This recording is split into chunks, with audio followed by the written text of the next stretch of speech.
guys, I'm Laura Vitale. I've got Sous Chef here with me today. I'm going to show you how to make my flour tortillas. Now, if you follow me on Instagram, you will have seen me make these a couple weeks in a row because we are obsessed. We love having them on hand. They're super easy to make. They freeze well. They make the best quesadillas, the best tacos, the best everything. But don't come for me if this is not the authentic way to make them. Obviously, I didn't grow up in Mexico, so I don't know how you make them from scratch there, but I can tell you that these are fantastic. And a very close family friend is from Mexico, and this is how she makes them, and this is what she told me she uses, so I feel pretty good saying that you're gonna really enjoy them. But if you have your own way of making them, by all means, share down below. What I've got here is all-purpose flour, salt, and baking powder. You'll need some fat. Now, this is where things get tricky. I like using vegetable shortening or lard. Those are my two favorites. You can also use butter. If you don't want to use that and you want to use like an oil, use like olive oil, avocado oil, but use half the amount because otherwise you'll end up with a really oily dough to work with, and you'll need really hot water. Now, I have her here with me because a question I get asked all the time is, how do you cook and get things done with a toddler, because it's really impossible for me to do that. This is what I do. I give her a bowl or two with some dry ingredients, and she just goes from one bowl to another. And let me tell you something, it keeps her busy for hours. Now, yes, it makes a mess, but it's nothing a vacuum can't fix. And I'm telling you, she loves it, and it makes it so that I can get things done. I don't worry about whether or not she's gonna come for me, you know, she's gonna wanna play with me because she's really content. So if you are a mama of a toddler that needs your attention all the time, try this. I'm telling you, it will keep them busy and they will love it. But just don't give them water with the flour because you'll end up with mud on your hands. I've added the shortening to my dry ingredients, and I'm just moving this around, breaking up the shortening, just getting it incorporated as much as possible. Are you mixing? What you cooking? Are you making a cake? No. What are you making? She's imitating everything I do. Look at her hands. Are we mixing with our hands now? Yeah. Yeah. Now I'm gonna add in really hot water. No water for you, baby. Can you put this in here?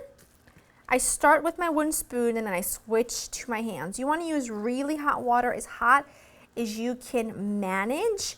And, you know, it's gonna look like this is never gonna come together, but it will. You're gonna get this all combined, right? As much as you can. Then you're gonna put this mixture on your work surface, just dump it out.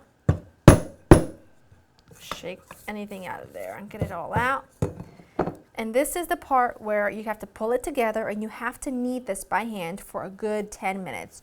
You're gonna wanna give up and start kneading it, you know, and finish kneading it in 2 to 3 minutes once it comes together, but don't you dare. You need a really smooth, elastic dough, and for that means that you need to mix it for a long time. So I say 10 minutes to 15 minutes. 10 minutes works well, so I'm gonna do that. And this is what I do. I pull it together and I knead, just like you would kneading bread. All right, it's been 10 minutes. The dough is perfect. Now, it's very hard for me to tell you in writing or even explain to you what your dough should feel like. You want it to be, I'm gonna say sticky, but I don't mean sticky as in you want, when you touch it, a bunch of wet dough comes off. It should be tacky. You don't want your dough to be dry. So when you are measuring your cups of flour, do not pack your cups of flour really tight. Just scoop them, level it out, and that's it. The recipe calls for 1 cup of really hot water to every 3 cups of flour. Depending on your environment, you may just need a little bit more water. So just keep a couple tablespoons of extra really hot water on hand. And if your dough feels dry, add those in. If you're in a really humid environment, you might need less than that. It's just really about feel. You want to touch it? Yes. And do not add any extra flour if you can help it. No, not yet, baby. I'm going to cut this into 12 pieces. I'm not going to weigh the pieces. You can. Not yet, baby. I'm not going to,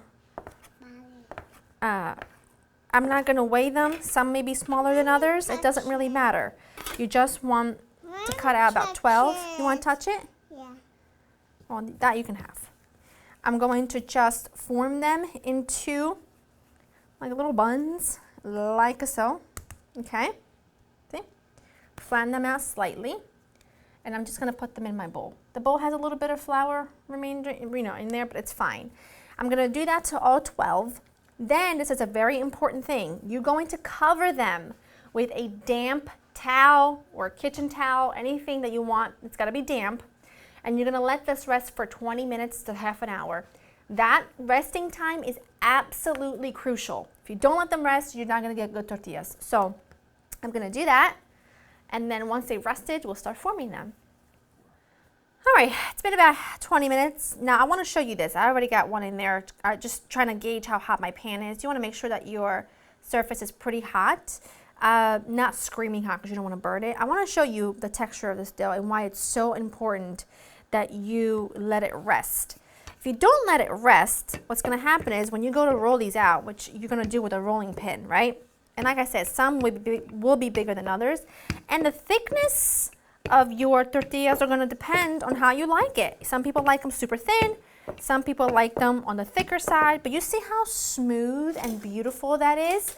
That is what you are looking for. You don't want a tortilla. If I didn't let this rest and I were to roll it out, the second I put my rolling pin down, the dough would stretch right back out and come to me. I don't want that. You see how it's starting to puff up on the side a little bit?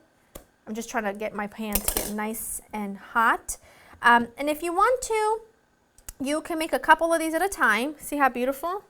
And just lay them on the side of your bowl. Take another, keep them covered, and keep rolling them out. And you can just keep hanging them on the side of your bowl if you want to, as you roll a few of these at a time. And we didn't weigh our dough balls, so some will be bigger than others, but who cares? And I also have I got my little tortilla holder here with a lint-free kitchen towel in there. And I'm just gonna keep rolling them out. Once this comes out, which should be in about 5 seconds, the first one's always, like I said, the tester. You're trying to gauge the heat of your pan, the thickness of your tortillas. This one's good enough for me. I'm gonna get this out of here. We're gonna put in this one. Beautiful. Pop that in there. You should hear like a little bit of a sizzle, but it shouldn't scorch your tortilla. So you have to be patient. You might have to turn it a couple of times if you're not getting your desired, it's not cooking fast enough. Oh, that's beautiful. That's really all I got. I mean, I can just have you sit here with me till the sun comes up and make tortillas all day long, but really you got to feel for your dough, you got to make sure it's rested, and then you want to make sure that your surface is not too hot. We're going to flip this one together one last time, and then I'm just going to continue until I'm done, and then I hope that you make tortillas at your house too. You can see the bubbles up here, they're forming. Beautiful. Gorgeous. I love those bubbles. I'm going to do one last one. I'm going to cook one last one for you, and I want to just show you these that we have ready. You just want to make sure that you keep them in here somewhere so that they soften and they're just delicious, and the smell of this is fantastic. Now, I'm not going to keep you here while I make the rest of them because there's just really no point, but when they puff up like that, that's my absolute favorite. And tortillas are kind of like pancakes. The first couple are, no, I shouldn't say pancakes, like crepes. The first couple ones are just to gauge your pan, just to gauge your heat, all that jazz. And then when you get into the rhythm of making them, it gets easier and easier and easier, and you can do them with your eyes shut. Last one, I'm gonna just put one in here. And I wanna show you this, the importance of really elastic, relaxed dough. You can just stretch it out a little bit, and it won't tear. It won't tear because it's relaxed, the gluten has done its job. I'm gonna go ahead, I'm gonna go for this one, the one that just came off, hot, the one that just came off the pot.